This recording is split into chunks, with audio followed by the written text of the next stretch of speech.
Welcome back to the Babbling with Besties podcast. I'm Akasa. And I'm Melli. And we have special guest cosmetologist Ashley. Hi!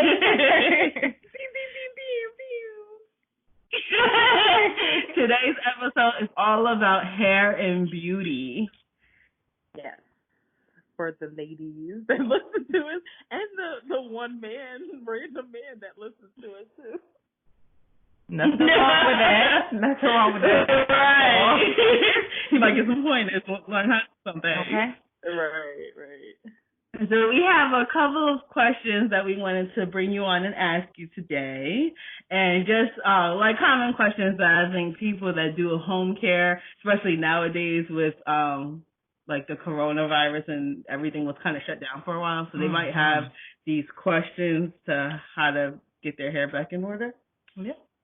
Okay, you ready? Ready.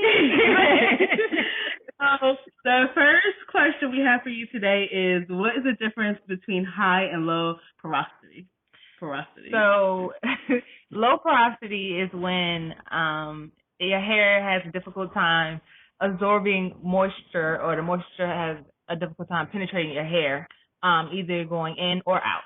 So you can have where your hair gets wet and it's a little difficult to dry. It'll take longer. Or it'll be difficult for you to penetrate moisture into your hair where you're trying to condition it, and it still becomes dry afterwards. So high porosity, which the hair allows moisture to penetrate in and out smoothly with no problems at all. So those are the difference between those two.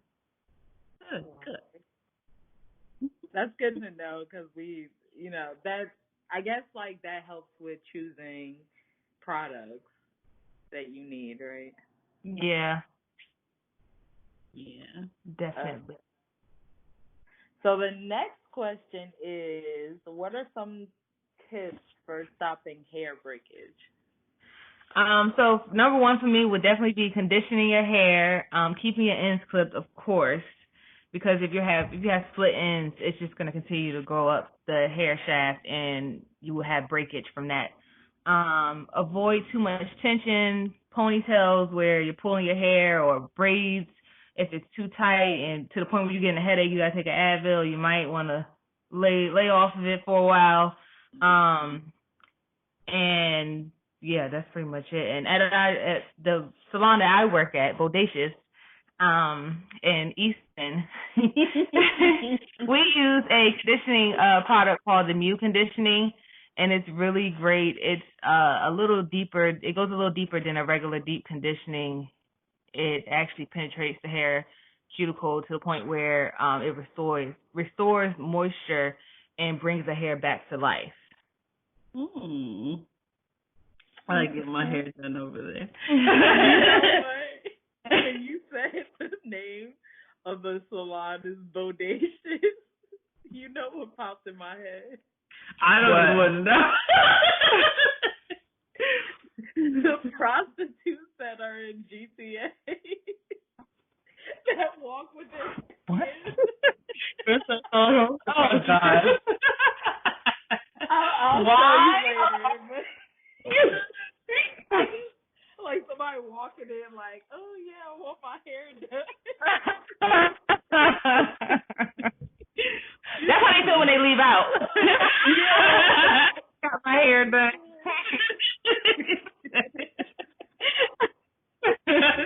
You so silly. What are the best products to strengthen your hair? It all depends on your hair type as far as products go, because you don't want to use the wrong product, and honestly, it's kind of like trial and error until you find the right product that works for your hair specifically, because not just like the client is learning about the hair, the stylist is as well. So don't think just because, we have a license, we know everything. No, that's not the case. We're definitely learning just like you are. We do know a little bit more on a professional level, but it definitely all depends on your hair type and what type of, that will determine the type of products you will want to use.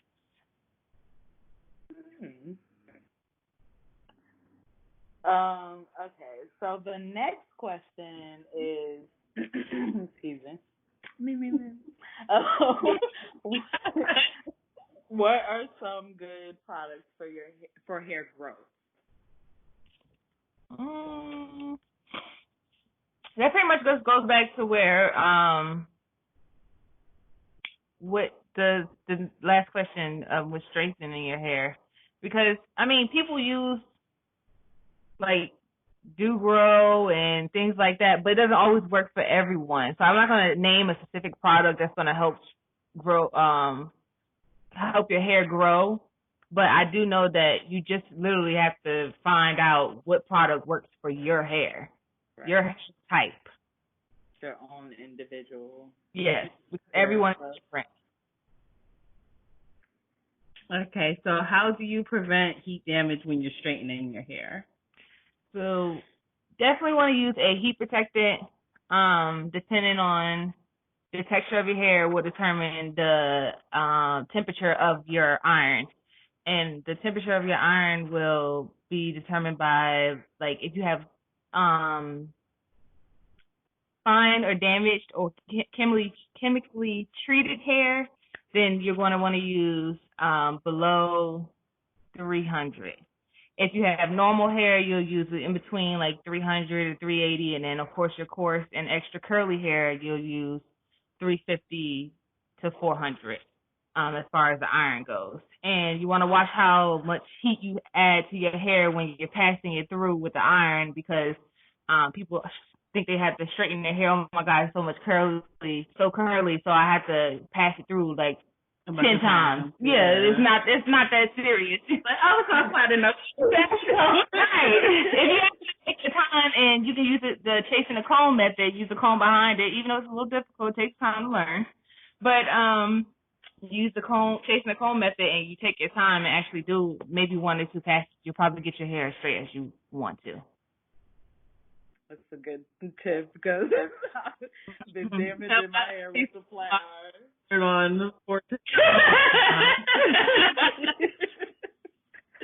time you try to keep it going. Know the proper steps to take in order to do that. Right. You don't want to burn your hair off. Right. I know, I'm pretty sure everybody has seen these videos on YouTube that's going around with these girls that have burned their hair. I watched a video recently on Facebook where the girls decided to wrap their hair, because if it's higher than 100 degrees outside, you can go outside on a railing and wrap their hair. So they did that, and the girl was like, "Oh my gosh, you're burning my hair! I can smell it. It stinks." She's like, "No, just 10 more seconds. 8 more seconds. A couple more seconds." They took that girl hair off that railing. Oh my God, I remember that. What? I've never seen that before. Don't ever try that at home. You literally like wrapped it around like a metal bar, and they're like, "Oh, it's over 100 degrees," but then they weren't even uncertain about it. Right. You burn your hair off, and oh my God, poor girl. But then it's like, why would you do that? Like, that's how it works. One girl burned her hair off. It was like a little blonde-headed girl, and like I think she like put it to the highest setting, and her hair was like really thin, so she like literally burnt like her hair from the edges. She was young too. She was probably like 12 or 13. I'm pretty sure. Screaming. I'm pretty sure a lot of people have went through that time in life. You just felt like they needed to get it done themselves. And, it didn't come out exactly how they wanted. Right. I used to see people use like spray. Mm-hmm. I guess like styling spray, or spray to make your hair hard when they were straightening it. Yeah. Oh my God. And they would be sizzling and stuff. Back in the day, they used to do that. Yes. I've done it before. Those stiff hairstyles. Now there is kind of like a heat protectant, but it helps hold your hair straight while after you're finished ironing your hair, but it's not going to make it stiff to the point where it's like, oh, I have no body or no, movement. But there is products that you can use to keep it straight after you, because you know if you're natural, you go outside and poof up. Mhm. Yeah. Oh Lord. Might as well. Yeah. That reminds me of those hairstyles where like it was like a '90s hairstyle, but like it would be like a ponytail, but your hair would be like kind of stiff. Those hairstyles. Oh my god. I know exactly. You look like you rocked that once or twice in your day. I'm not even that old. That was for like our mom's hairstyles. You know, they have like theme parties. People be bringing back the flames and stuff. I always wore like the Spice Girl looks and stuff, you know. Or Babs. I want to dress up like Babs for Halloween one day. With the booyah across. Oh gosh. Okay, so our next question for you, Ash, is what ingredients should we stay away from that are in hair products? Because, you know, like you've heard of stay away from sulfurs or alcohols, like different alcohols, petroleum. Like, is there anything specific that we should not put in hair, especially like natural hair? I definitely think that you should stay away from sulfates, because what that is, all it is that's what makes the shampoo lather, which I believe that it's in all shampoo, but too much of anything is not good. Right. Yeah. So the results from that could be, if you already have a dry scalp, you don't want to make it even drier. So if you over shampoo your hair, you can have rashes or scalp dryness, and you definitely don't want that, because it can cause itchy scalp as well, irritated. And also, we all know about box color. It's like every stylist nightmare.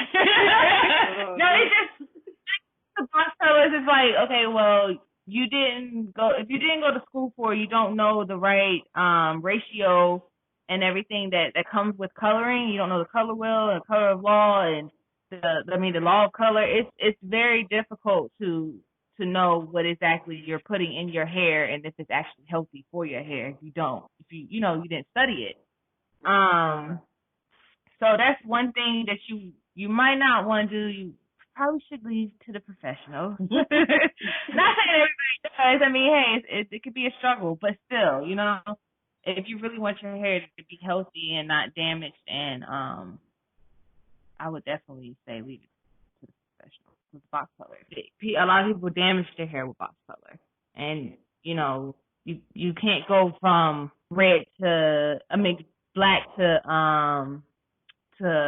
blonde, like a high yellow blonde or gray in one day. People don't notice that a lot of people, when they color their hair, they have to come to the salon 3 or 4 times before they actually get the gold of the color that they actually trying to achieve. It doesn't happen all in one setting. So that's definitely one thing you want to know.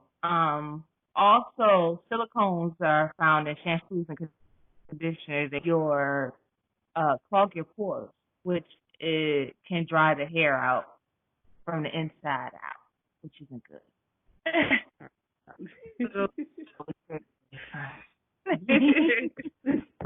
We want your hair to be happy and healthy. Right. That will make us happy and healthy. Well, maybe not healthy, but happy.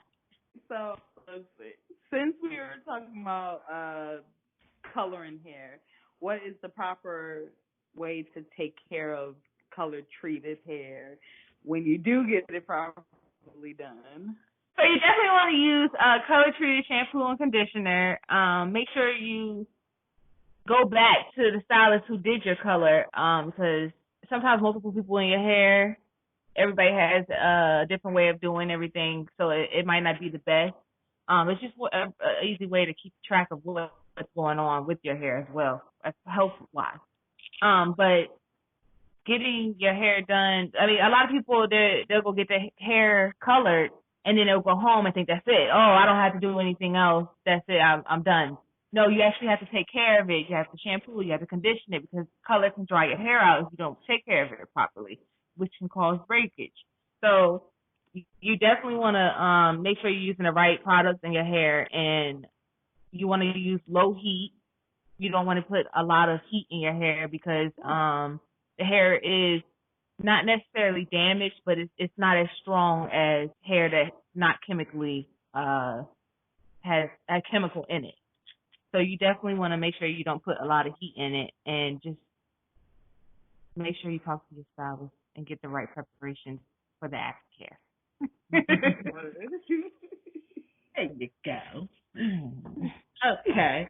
Now, my big question for you is, because I have seen, like, when I decided to go natural, I kind of did my own thing, and then I started seeing, like, videos online on hair diffusers. Mm-hmm. And different people were doing it different ways. So I just wanted to ask, like, how do you, like, really use a diffuser? Or is, like, there a standard way, I should say? So my way of using it, because like I said, everybody does things differently. Right. But the way that I use the diffuser is, because most of the time it's used on people who have natural hair or who want to dry a particular spot on their head for whatever reason. So what you would do is, of course, you scrunch the hair up, get it wet. So you can lean forward and take the diffuser, and because it has like little prongs that come out of it as well. And then, of course, the heat comes from the blow dryer. So you would take it and kind of scrunch the hair up from the end to the scalp, and kind of you can sit it to your head or hold it a little not far, but maybe an inch or so from your scalp, just so it doesn't get too overheated and dry your scalp out or burn you. And just keep doing that. Keep going from the ends to the scalp, and that's exactly how I would use it.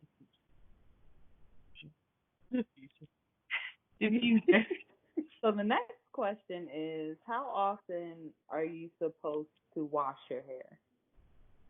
So that goes back depending on the texture of your hair and how much oil your scalp creates, because you don't want to have a dry scalp and continuously shampooing your hair unless you're using dry scalp treated shampoo, and even then you don't want to overdo it.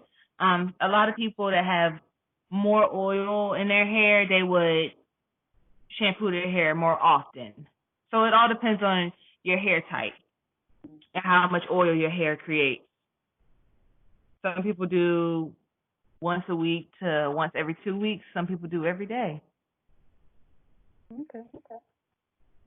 Yeah, I find myself, like, only if I'm doing like a wet and wavy type of thing, where I have like a bunch of products in my hair. Like, I feel like once I lay down, it like kind of like just not mats, but like mushes, and it just gets pussed, and it's just ready for, like, I feel like I have to redo it all the time. Where some people are like, oh, you can just refreshen it this one. I'm like, yeah, that's not working over here. So I feel like I have to wash it every day, or if I don't have any product in it. Like, I washed my hair the other day, and I combed it out because I anticipated on straightening it, but I didn't get around to it, clearly. But so I did not over the past couple of days, but I didn't put any product in it, so that way I can just, like, kind of dampen it, blow dry it, and then straighten it. Right. And instead of having to rewash it, get the product out, and then restart. Yeah. Right. A lot of people, when they have problems with their product not working well, I mean, that all goes to just finding the right product that works for you. Use like a spray conditioning, like a leave-in conditioner, or like not like a holding spray, but maybe a mousse or setting lotion spray, like stuff like that. People usually use those things to refresh your hair, and water, of course. Yeah, especially if you want to curl. Yeah. So, say if I want to, because my hair does the same thing, and it mats down, and usually what I do is I'll either wet it in the shower, but then I'm like, I feel like that's too much wetting, instead of, like, versus using a spray bottle, Yeah, and a lot of times the spray bottles that you use, that some people use, like you have to find the right spray bottle. Sally's has a very good spray bottle. The 360 thing. Yeah, you pretty much. Well, what you do is pretty much you can pump it like a couple times and it'll continuously spray. Yeah, I have that. So you don't have to spray, and it's a mist. It's not like a shooting out spray like you've got a water hose on. Like it's not like a shower or anything like that. It's not gonna get your hair like drenched. It's gonna make it damp. You know what I'm saying? So you have the right amount of moisture in your hair. Coverage. Yeah, it has a nice coverage. Yeah, I have that upstairs. They work really well. I invested in one. That's what I'll be using. Check that out. I decided to straighten my. Huh? I said I'm gonna have to check that out. You definitely should. And you can put any product in it. I mean, of course, as long as it's like liquid. Yeah. So last question that we have for you is, how often are you supposed to straighten your hair or use heat on your hair? So that also goes back to texture, chemicals, what type of hair do you have? Of course, too much is always dangerous when it comes to heat. And being careful of the temperature as well. So some people, they straighten their hair because first of all, the more you straighten your hair, the less curl pattern that you have. So some people like their hair to be very straight. They don't like their curl pattern, so they'll straighten it even more. And then some people who they actually love their curl pattern. They don't want to lose it, but they want to be able to have that versatility, be able to wear their hair straight sometimes and then wear it curly sometimes. Yes. Right. They'll straighten their hair maybe once every couple of weeks, like once a month, maybe, things like that, so they're not losing their curl pattern. Because you'll see a lot of girls, they're like, oh, I have a really tight curl in the back and then a very loose curl in the front. And I know a lot of women, they try to they're straightening their edges. So you'll see right there in the front, basically from ear to ear, it's completely straight, and the rest of their hair has a nice curl pattern. I've never seen that. I see it a lot. I've seen that before.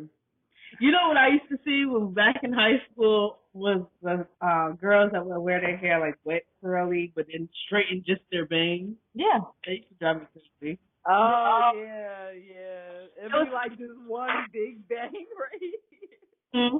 And if they try to straighten if they try to curl their bangs, I'm pretty sure it would lay straight. A limp curl. Mhm. Oh, the styles that we've seen over the years. And like these I'm glad lace fronts are being. I guess they're better now, but like when they first came out, they would get on my because you would see all like where they cut and everything. Oh my God, I was like no.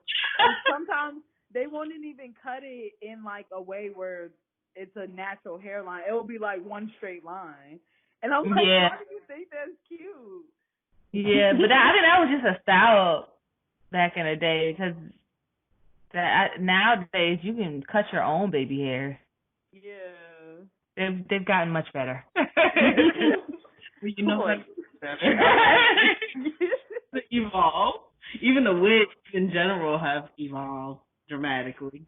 Yeah, some of them I would not ever know it's a lace front or like a wig. Mhm. Because they got baby hairs for those too. Yeah. You also. Shave it down some. Now, any other questions, Akasa? No, I think that was it. I think we covered everything. Yeah, pretty much like just basic stuff. I do have one more question for you, Ash.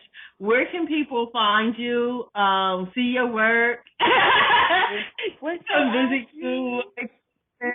You got to give us all your business handles. Okay, so I work at a salon called Bodacious Hair and Body. We do hair, we do makeup. Right now, with everything going on, the only thing you get done is your eyes and maybe your forehead if you want some foundation. No, I'm just joking. We do makeup. We do lashes, individual lashes, and I don't mean the clusters.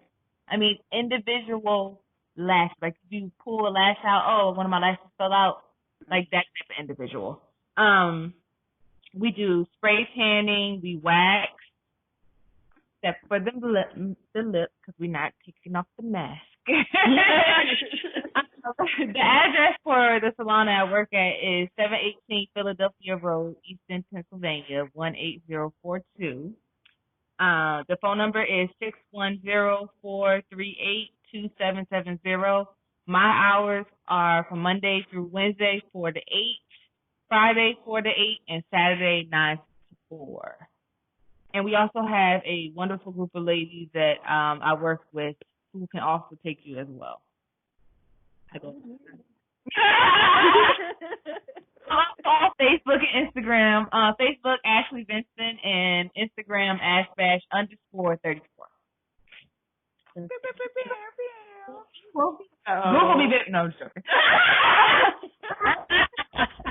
And we'll make sure we put all her handles in the comments below. Well, not the comments, caption, whatever the fuck you want to call it. The description. You'll see it. We'll make sure you see it a couple times. Okay, so we did say that we were going to talk about hair, so now that hair is done, we're going to talk about all things beauty. Now, none of us are beauty pros, and we're all trying to, figure out what products work best for us, but talk about what's our hardest thing, what's our easiest thing as far as, what we're kind of pros at in our little premature stage, and also we can talk about what do we want to still learn, if that makes sense. Gotcha. Do anybody want to go first, or you want me to go first? I'll go. Okay, go ahead. So I feel like as far as products, I like MAC. I've tried them before. Yeah, but they gave me a nice little makeover on my birthday. And also, I like Bare Minerals. Bare Minerals. Mm-hmm. I like them because I'm not a person that likes heavy makeup. I'm not into the whole transformation type, I guess, makeup. What kind of just I like natural makeup. Yeah. So, with that being said, I feel like Bare Minerals, I have a beginner starter kit.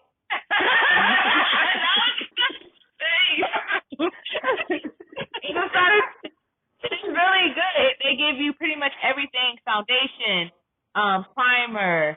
They give you mascara, eyeliner, blush, a bronzer. Oh, they give really everything. Yeah. That's good. Yeah, it's a really good product to use. And then also with the pros and cons, I'm not a pro at makeup at all. I'm still learning. The only person I do it on is myself. Okay. I'm pretty sure I can't do it on other people. You know, anybody want to stop by, play with your face a little bit, your eyebrow. That's something I want to learn how to do with eyebrows, because yes, eyebrows are key. I feel like people can walk around with lashes and their eyebrows done, and they're good. Mm-hmm. They don't have to put anything else on. Yeah. It kind of transforms you. Yep. Even just your eyebrows. Yep. I look at me with them growing out versus me with them done, and I'm like, now that one on the right is a bad bitch. Those other ones, you look like you need to go back on the playground. Now, what do you think your best thing, when you do your own makeup, what do you think you can do, as the best? Put mascara on. That's real, though. For real. I did learn that lashes. Yeah, I'm definitely learning how to do lashes, especially the individuals. It's definitely really cool to try to engage in with doing someone's lashes, because you have to literally separate every piece of hair and add a lash on. It's really cool. It's different. I'm going to do that, so hopefully I'll conquer that. How long does it take? It can take up to 2 to 3 hours, and it's not a Oh my god! Literally take one lash and put it onto another individually. Yeah. One lash. how many lashes you have on your eyes. I can't even put a strip. I'm good with the I can do the strip. I can't even do the strips. I just do the strips. Though you just put the eyeliner and then you stick it on. Yep. And the shit was still falling off a little bit, but. And I like the different lipsticks that a lot of companies have. They have like the ombre look, and I think that's really cool. Yeah. Yeah, I want to learn how to do that too. Yeah. Yeah, that's what I want to learn. All that. Yep. How to do it. Yep. Mac taught me how to put the lip liner on and then fill it in with the lipstick. Whole nother story, girl. Please. I need to learn how to. You can't tell me nothing. Okay. Victoria's Secret Makeup taught me how to do a kind of like a shadow. I don't know what it's not like a cat eye, but like a shadow, a dark shadow. Oh, like a smoky eye. Yeah, smoky eye. Like it taught me to do like how to lay the first layer of color on, and then the mid lid you do a lighter color, and then the lower lid you do even lighter. So it's really. I actually learned from that. What about you, Akasa? So, I actually haven't worn makeup since like this whole pandemic thing started, because I used to just wear it to go to work and stuff, or like go out on special occasions. But I'm like, I ain't doing none of that. Like, what if I wear the makeup for? But when I did wear it, I wore the Fenty foundation, because I found one that really matched what I had, like my skin color. So that, and I used to use Clinique too.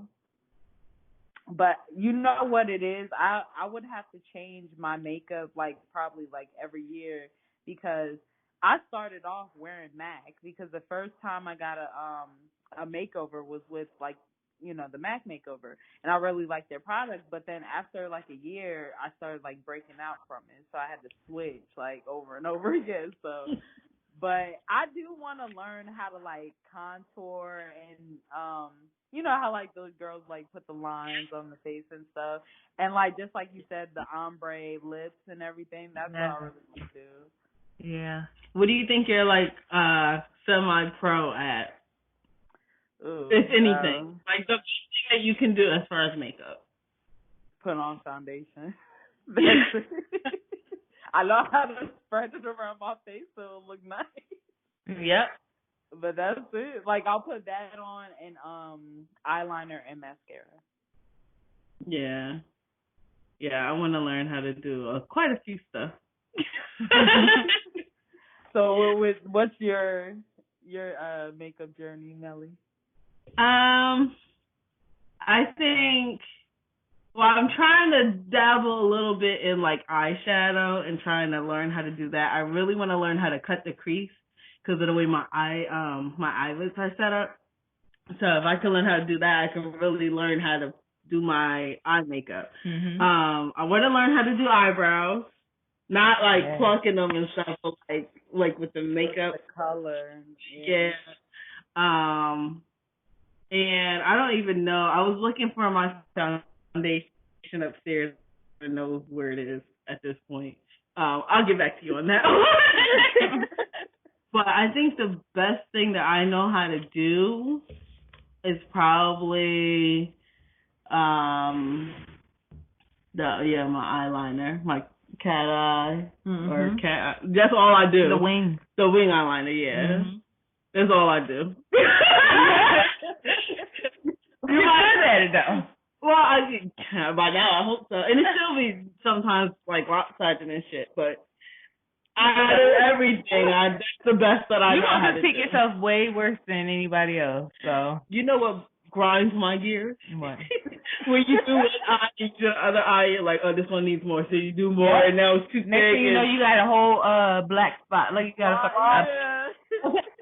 Now all over. And then you try to take it off and smear it everywhere. Now you gotta take your foundation off and restart the whole face. Start the whole process over. I got just on my face, but you could bet your bottom dollar that I got some eyeliner on. Might not even have some chapstick on, but I got the eyeliner on.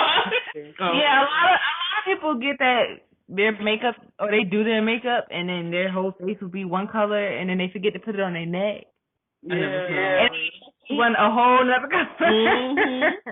People don't think you can see that though. Yeah, especially like your photos and stuff. Yeah, that's how people usually go down to the neck when they're putting on their foundation and primer. Blend it in. Yeah, because you want to blend it into your skin to make sure it looks. If you have two-tone, some people look real ashy in the face, and then you cast it right. Okay.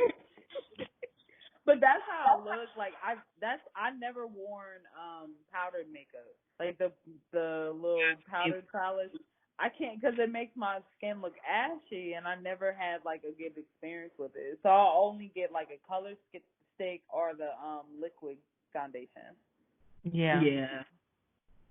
I'm trying to think of it's bothering me because I really wanted to say what kind of foundation I use. It's like a drugstore one, like a common one. I don't think it's L'Oreal, but it's like a common one like that. And it works pretty good. Everybody got their drug station makeup. Drugstore. Not drug station. Gas station. Easy.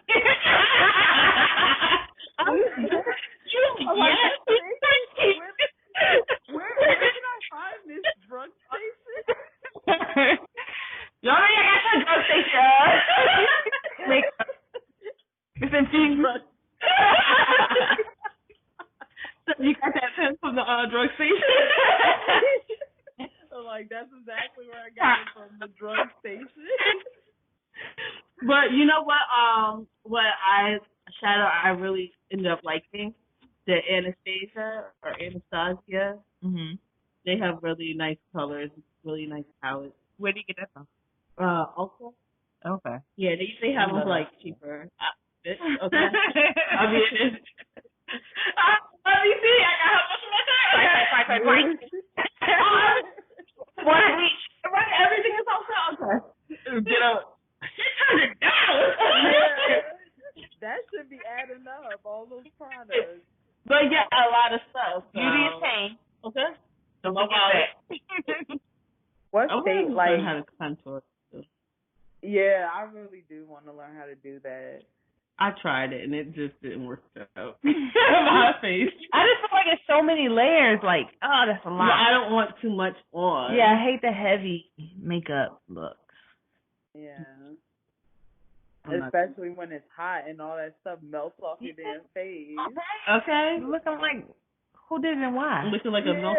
Oh. Exactly. All the colors starting to blend in together. Yeah, like just got eyeshadow just running down your face, looking like a clown. Too much. Then you over here patting your face and you taking the whole makeup off. Because I'll be the one to rub my eye and not even forgetting that I put on the makeup. Ooh, me at work. And then I got mascara in my eye and one eye with eyeliner, the other one eyeliner is on my fingers. Gone. Okay, completely. Something happened to you from that. You okay? Eyeliner. That was good. That's me at work all the time because I don't wear it that often. Mm-hmm. For those of you that think I'm like kind of muffled, I had 2 tooth extractions, so it's hard for me to talk. And yeah, so just FYI, you taking it like a champ. Listen, damn near dead. Okay. So if I my face and I sound muffled, it's because I'm having a hard time, but I'm trying to speak as clear as possible. That's just PSA. All right, Kanye. That's how I feel. That's how I feel like I'm looking right now. I tried to go along with it. Oh my God.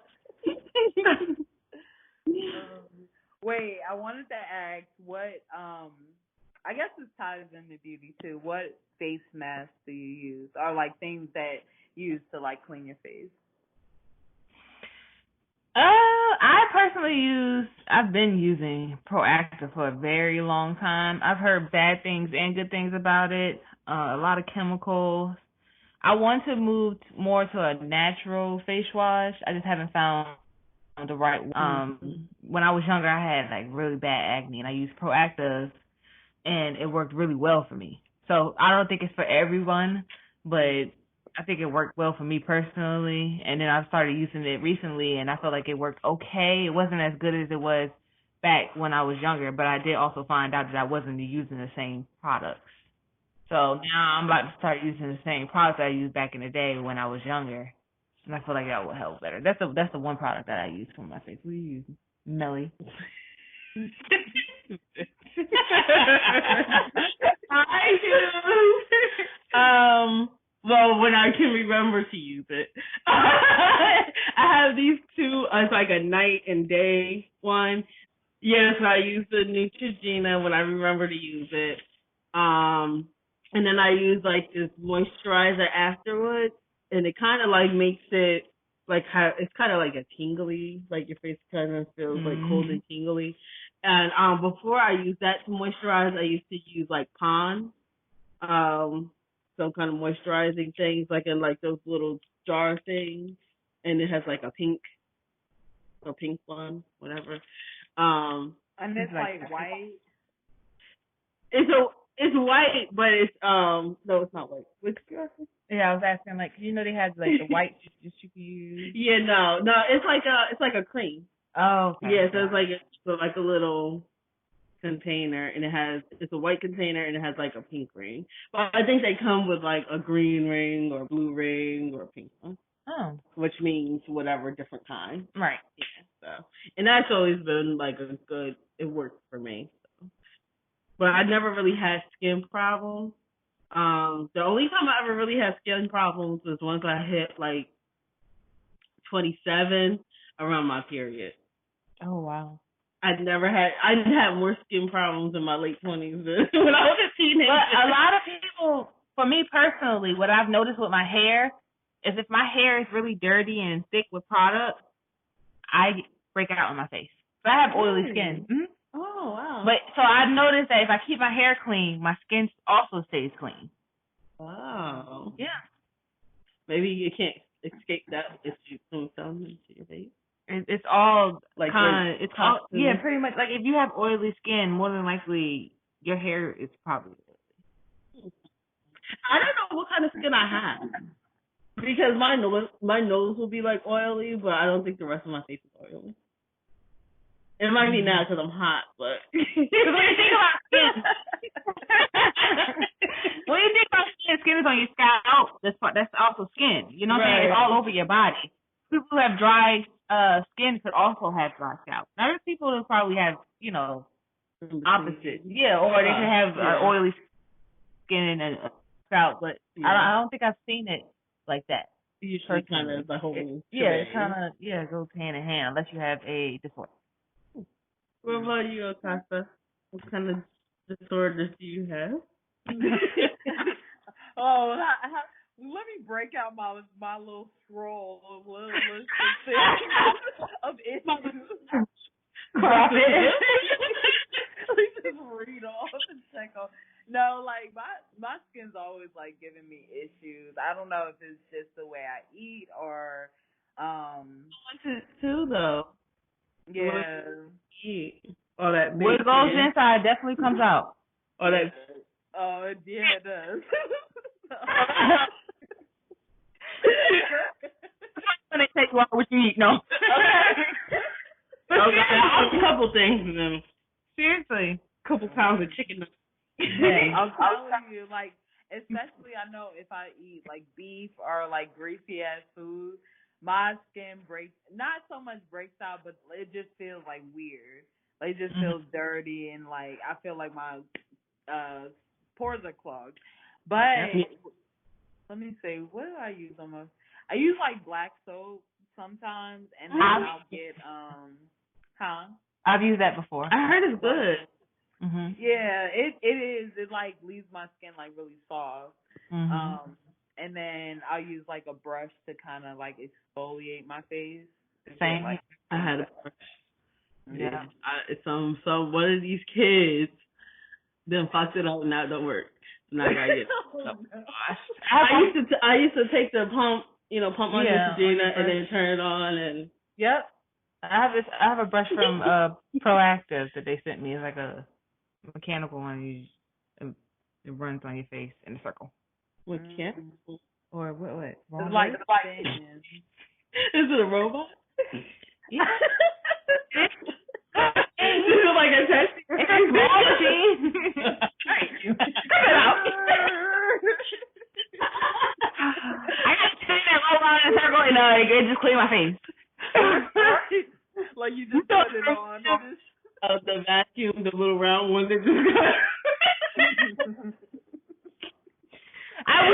Wrong word. I did use the wrong word. I have a electrical. Yeah, like a battery handheld. Right. Okay. People don't know of exfoliating your skin too. Yeah. That definitely helps with ingrown hairs and clogged pores and things like that, especially if you have oily skin. Like myself. Then do one of those. Yeah. This is a tip. If you have oily skin, it's very important that you exfoliate at least once a day. Using a rag that's a little rougher than like a regular washcloth. Mm-hmm. Like the thing. The glove. Yeah. Mm-hmm. A loofah is. I was told that it's too soft. Yeah. Really? Yep. Like the loofah with the 3 things in it, or a loofah like the sponge? Loofah, the sponge. Okay, I'm thinking of like the brown loofah that's kind of like a bar. I'll show you. Okay. You know that I think loofahs were alive at some point, like the real loofahs. They're like a seed thing. Yeah, they look like a sponge. Yeah. They're still alive. They still exist. They're alive. Wouldn't it be crip walking on your forehead? Well, you said it. That's how many not alive. I liked the bath poof. I love them. But then once they start saying that, I'm like, kind of makes sense. I don't think they start falling apart. Really? I'm like anal about it now. Oh, see. Yeah. And even my towels, like I remember when I lived with my mom, I would get one use side of it and that was it. Like I wouldn't want to use it again. Now I'm like I can use it like maybe 3 times and then get a new one. But sometimes I'm just like, you know what, I just want a new one. But I like bath sheets. Yeah, it's like a huge towel. Where do you get bath sheets from? Anywhere, Walmart. Same place you find a towel. Yeah. Just one's a sheet, one's a towel. But you know what? The ones at Walmart are not as big as the ones that I have. I got them from Ollie's, and they're really big, and they're not as fluffy. That's probably why they call it a sheet, because it's bigger than a towel. Yeah. Makes sense. Pretty much, yeah. It's more of a square, not a rectangle. No, it's like it's a long little rectangle. Oh. Long rectangle. Never oblong. I was more of a square, in the other thing was more of a rectangle. If that makes sense. Okay. To make it easier. It's like a beach towel. There you go. Yes. Like the old ones. The cheap ones is just as bad as the regular towels. It might be worse. Like the ones that you get on the boardwalk for like $5. She's talking about the ones like Victoria's Secret. I never had the dirty ones. You know that one?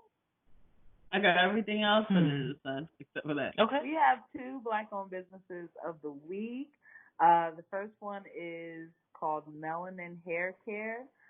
I bought the leave-in conditioner and let me get this right.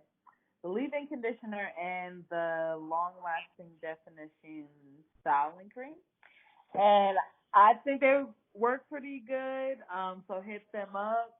Their IG handle is Melanin Hair Care. That's MELANIN Hair Care. And that's it. So the second Black-owned business would be Puro Natural Hair Products. I use these products on a lot of my clients because a lot of my clients have dreads or want braids and things like that. Your edges, they want the edges done. So they have really great products. It's all natural ingredients, no alcohol, things like that. They have hair growth products. So I would definitely check them out. And the website is www.pureo, Pureo, naturalproducts.com. Well, thank you, Ashley, for coming on the show. We really appreciate it. Such a good sport. Wow. Good work, Tiger. Good work, buddy.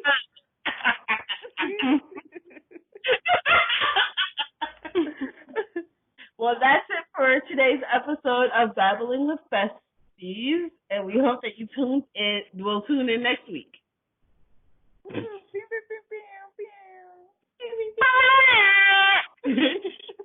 Bye, guys. Bye, guys. Bye.